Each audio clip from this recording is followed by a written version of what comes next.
modern data architecture. Um, I'm going to cover and relate this to cloud computing, what basically a modern data architecture actually is, and then we'll cover something called Lambda architecture, which is an example or an approach that you could actually use to design the architecture within a cloud computing service, basically. So this really relates back to our previous discussion on cloud computing. So last time, I gave you an overview of the components of cloud. So if you remember cloud computing, here's the definition. So there's a lot of different services within a cloud computing environment.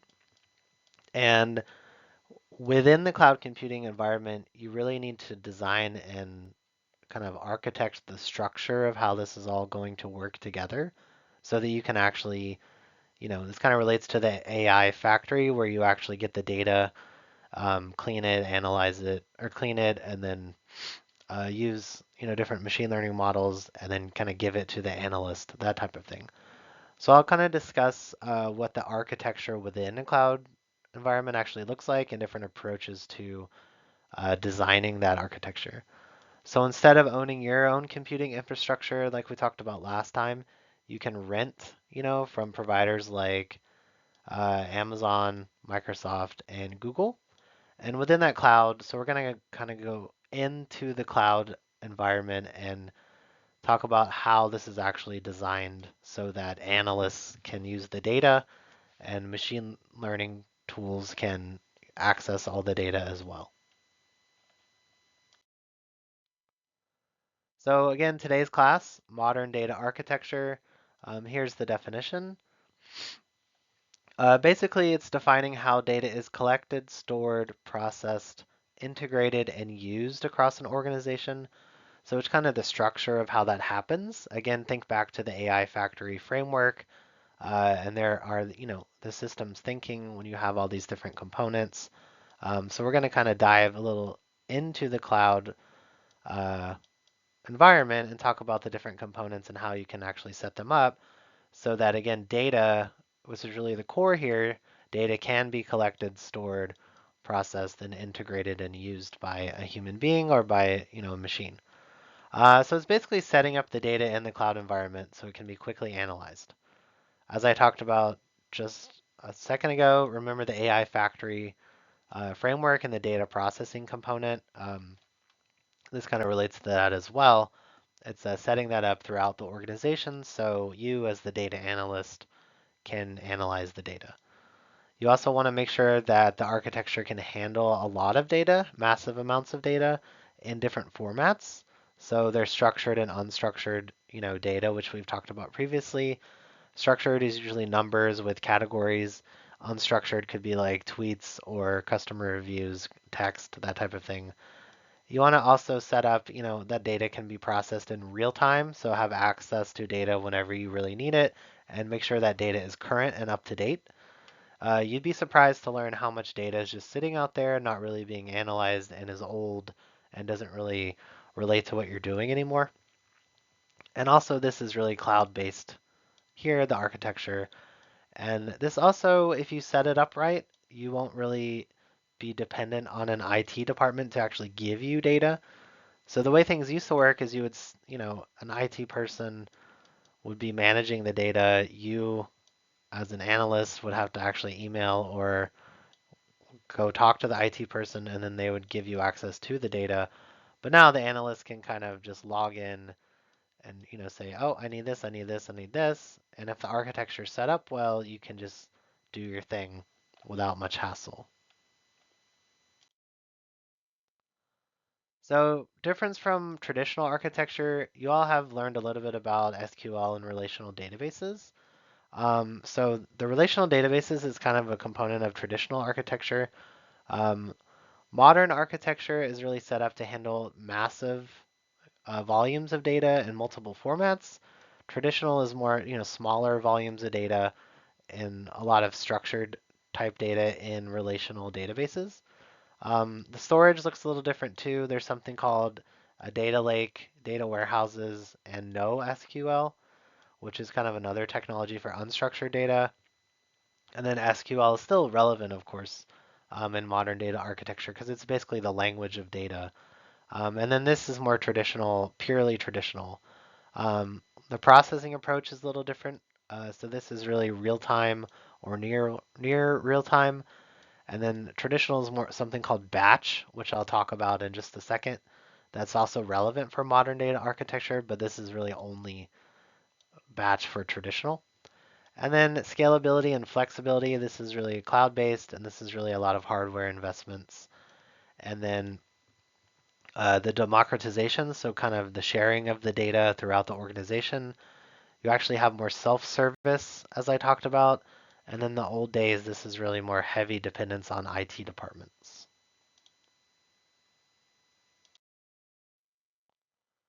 So there are different components, right? We really need to look at the components of the data architecture.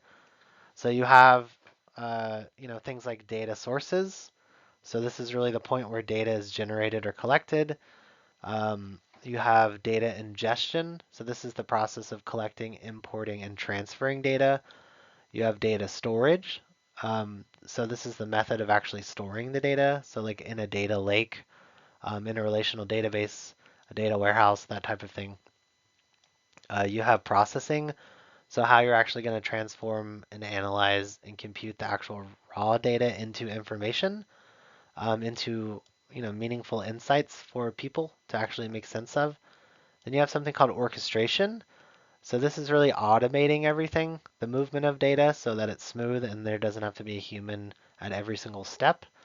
And then you have something called data governance and related to security. So this is more the policies, practices, and technologies kind of governing this whole process, which I'll talk a lot about these things in just a minute.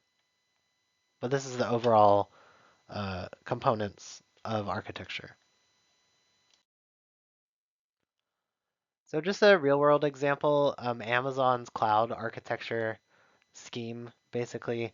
So all companies will have their own little spin on setting up architecture, basically. So if you look at Amazon Web Services, they have, databases for storage. Number two, they have something called a data lake. Then basically you have all these components working together. This goes into analytics. Then you have, machine learning components. You'll also have the data sources kind of going in here. This is really the governance part, so the policies and everything kind of dictating all of this data. And then you have, you know, these arrows going in, all these things working together um, to get you the data that you need. And then, these have arrows on them as well. And then this goes into the people actually using and the devices actually consuming the data. So this is really where the analysts would live. Your applications would actually receive the data automatically, basically. So you get into databases, data lakes, analytics, machine learning, and then the policies of data governance. And I'll zoom in on these a little bit more in a second.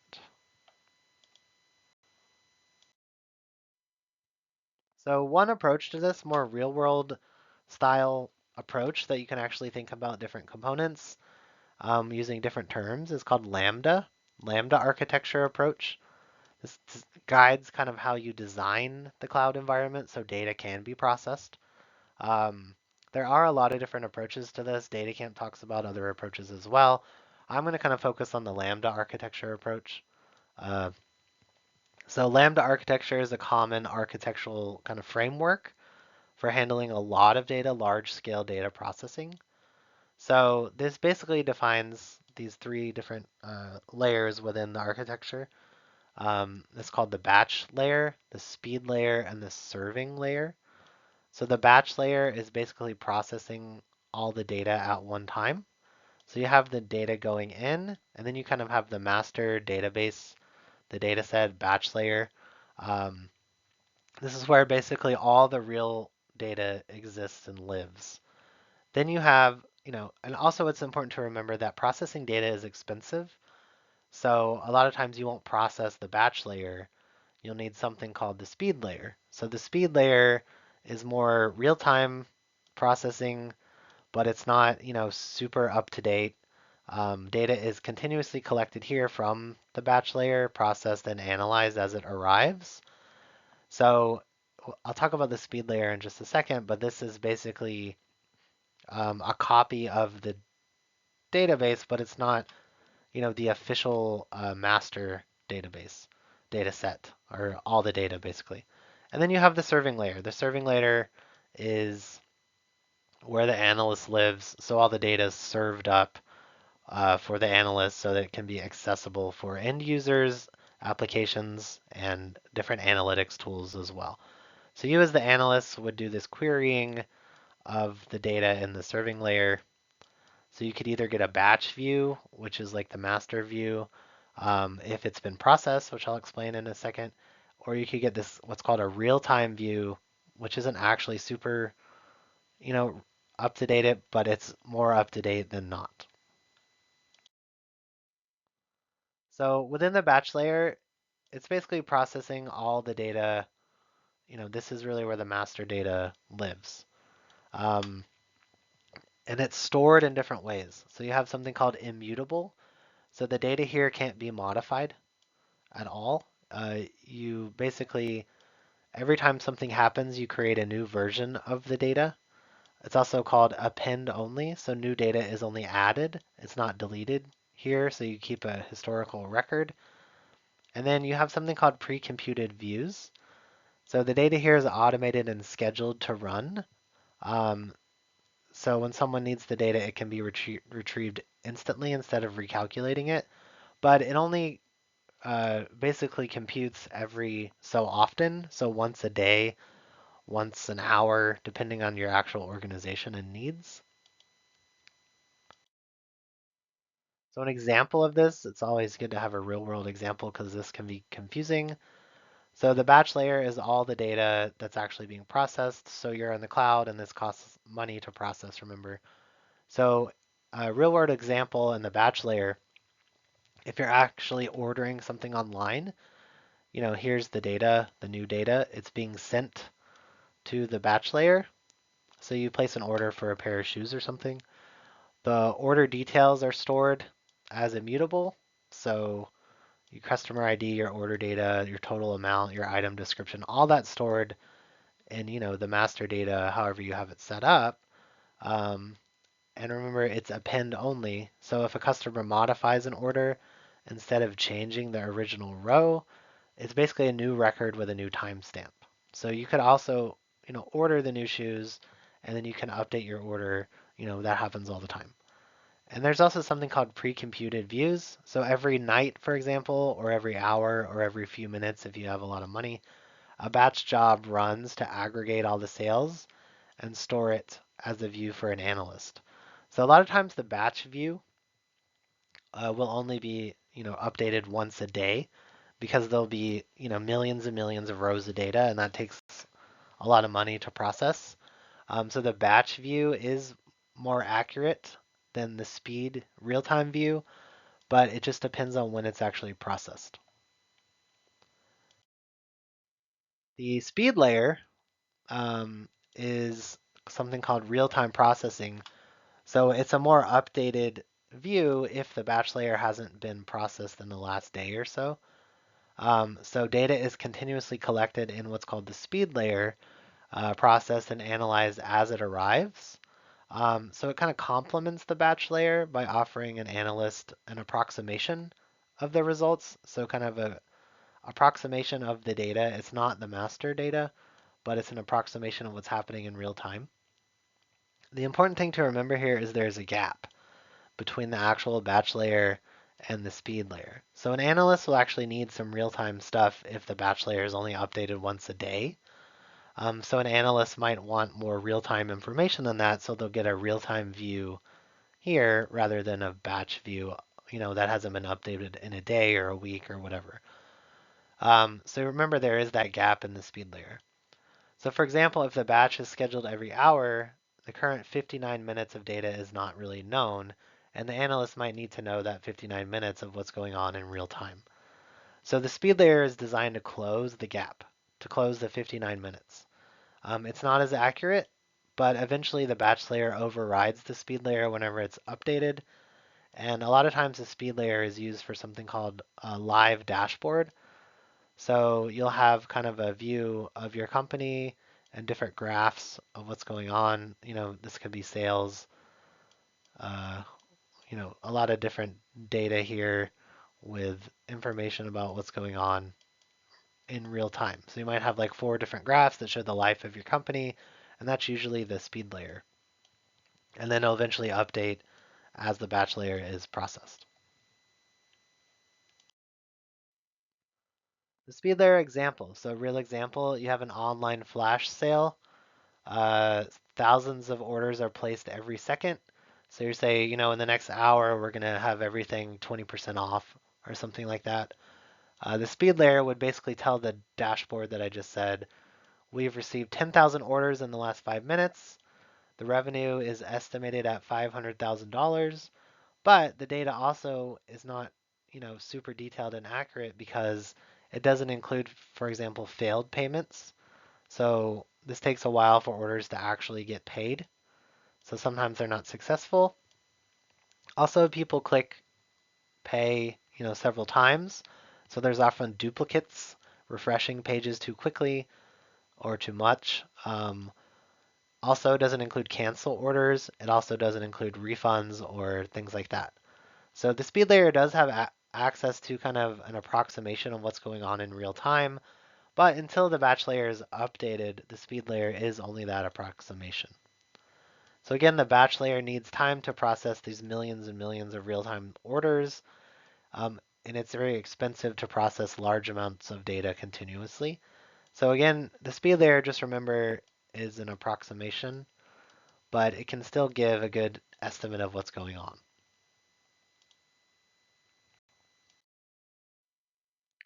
Then you have something called the serving layer. So this merges everything together to serve up the data to the analyst. So this merges the batch view and the real-time view from the speed layer.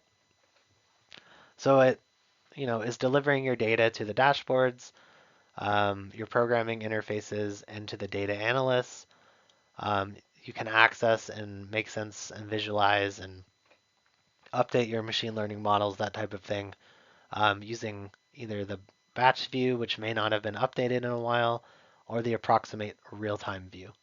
So the data in the serving layer, like I said, is used for these live dashboards, used for the data analyst, and used for building these models more in real time rather than in something that hasn't been updated in a little while. Uh, it's ultimately serves the data to the people.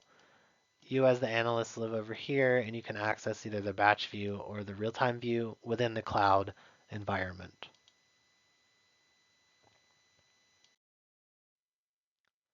In Amazon Web Services, there is an example here. Um, all these have tools that cloud providers will give you different tools, and you can kind of organize the tools into these different layers. So if you look at the Lambda architecture for Amazon, in this example is a car that it's basically an Internet of Things device. So it has the ability to transmit data via to the cloud and stored in what's called here Amazon Kinesis, the data stream, basically. But if you look closely, here is the speed layer and here's the batch layer. So Amazon has something called a data fire hose. And then here is Amazon Redshift cluster, an Amazon data lake. So, this is kind of an architecture in real life within the Amazon Web Service environment. So you have different views here, real-time views here. All this goes into this database here. And then this is the serving layer where you have access to the APIs, which is like programming, business intelligence tools or analytics, and then AI and machine learning tools. Access this data, and you can either select the real-time view or the batch view. And the analysts would live over here. They call this uh, you know, they kind of further layered this into the consumption layer, which is basically the serving layer. Okay.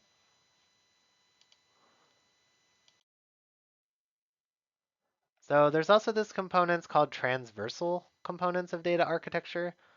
These are processes or functions that cut across multiple layers, so all the different layers rather than being confined to a single part of the architecture. And this is really where you have your data governance.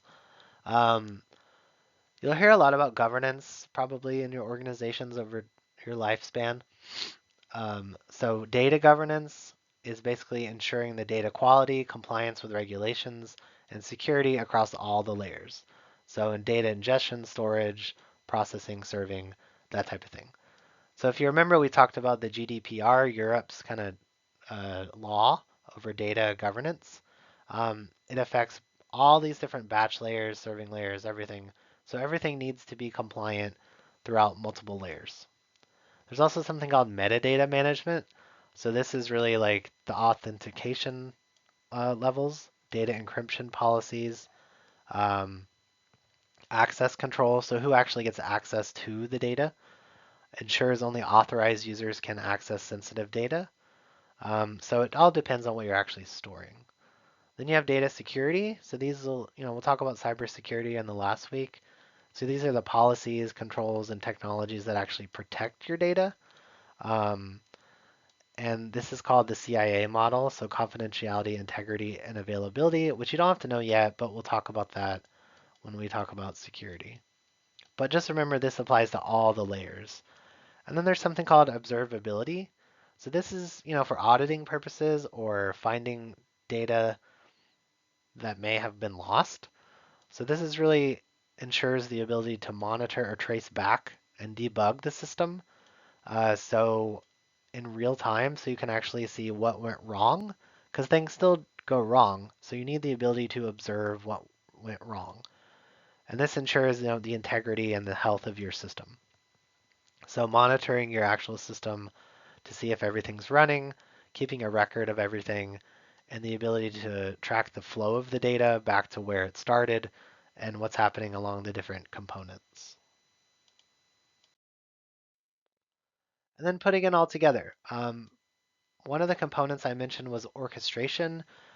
This is pretty technical. You don't have to know that much about it, but just remember that this is kind of automating everything, coordinating amongst, for example, you saw all those different components in the Amazon layers. All these things are different technologies within, uh, the system. So if you have the car transmitting, I'll draw wheels for the car, transmitting data to the cloud, going to the batch and the serving layer, and then or not the serving, uh, yeah, the serving layer here. You have the batch layer here, and then you can access the real-time data here, and then that goes back to the analyst basically. So all these things need to be, they don't have to be automated and orchestrated, but a lot of these things are starting more to be automated so that there doesn't really need to be a person at every single layer here. There's still going to be someone to monitor all this stuff to make sure everything is running uh, smoothly, and orchestration is basically automating everything, making sure everything's on schedule, managing everything, managing all these workflows, just ensuring that data moves effectively through this pipeline so that everything kind of goes forward. Uh, you know, to basically all the serving layer. Without orchestration, you have to do all of this manually. So again, you don't have to know that much about orchestrating, but Amazon Web Services has an orchestration function basically, so you have to set it up and make sure everything's connected. It's a little harder than you think it is, but it's called a cloud orchestrator. So theirs is called step functions, which we saw in the previous slide. And then what I want you to do for your assignment this week is a case study. So I want you to imagine you're kind of architecting a health, hospital, a cloud-based patient monitoring system. So first, watch this video. It's in the discussion post. And then we need this modern data architecture to analyze all this data. You'll see more in the video. Your assignment is to answer different questions about how you would really architect a cloud-based patient monitoring system so that you can actually monitor a patient.